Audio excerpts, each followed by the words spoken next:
There is a 125-year history of healthcare provided on the very grounds where Kensington Health Centre and the hospice now stand. Understanding the historical significance of the chapel lies in its connection to the medical care provided just south of the chapel since 1888. Where the current Kensington Gardens buildings stand at 25 and 45 Brunswick Avenue was the St. John's Surgical Hospital for Women, established by the Anglican Sisters of St. John the Divine in 1888. The sisters were an extraordinary group of women. They were trained nurses committed to opening a surgical hospital to provide medical care for poor and needy women in Toronto, regardless of race and religion. The institution's primary goal was to stabilize the high maternal and infant mortality rates that prevailed in Canada from the 1880s to the 1920s. So that the hospital did not totally rely on charity, well-appointed private rooms were also available for those who could afford to pay. The stone that you see in the hospice foyer was the cornerstone laid in the women's hospital when it was built in 1888. The hospital met a great need in Toronto and operated at full capacity with a waiting list. In an attempt to meet some of the demand, the hospital, chapel, and convent were converted into patient rooms. The 38 Major Street Chapel was built in 1892 to replace the hospital, convent, and chapel space that was lost. The building was designed by Mr. Frank Darling, a Canadian architect that largely influenced many of the structures built in Toronto in the late 19th century. However, Mr. Darling's design was altered by the Reverend Mother, who urged him to comply with her aesthetic tastes. One of the most noted features was the rood screen. Rood screens were a common feature in late medieval church architecture and would normally be a sculptural representation of the crucifixion. Typical of most rood screens, on either side there would be statues of Mary and St. John. Instead, in the Major Street Chapel, there was a semicircle stained glass window above the altar depicting Mary and St. John. The window was referred to as the Mary Window.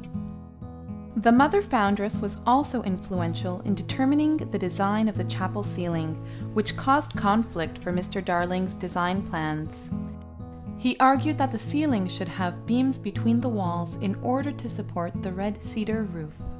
Other architects were consulted and agreed with the plans of the chief architect. However, Mother Foundress countered that such strong reinforcement would be aesthetically unappealing, and she ordered to have the steeple erected without it.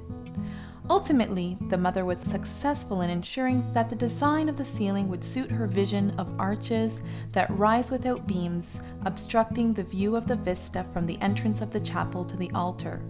The wooden arches have remained in their original form to this day. The hospital had a distinguished career for 62 years and overcame many serious financial difficulties during that time. Eventually, the hospital could not compete with the secularized government hospitals that received large budgets and were able to provide medical services a lot more affordably than privately run religious hospitals. The Women's Hospital was closed in 1937, but continued to provide services to the Kensington community for geriatric care until 1953, when the hospital was purchased by the Raxlin brothers and the name was changed to Doctors' Hospital. When the sisters moved, they deconsecrated the chapel and removed all of its ecclesiastical artifacts. Following deconsecration, the chapel served a variety of secular functions. The principal one was the utilization of the space as a meeting and lecture room for the Doctors' Hospital.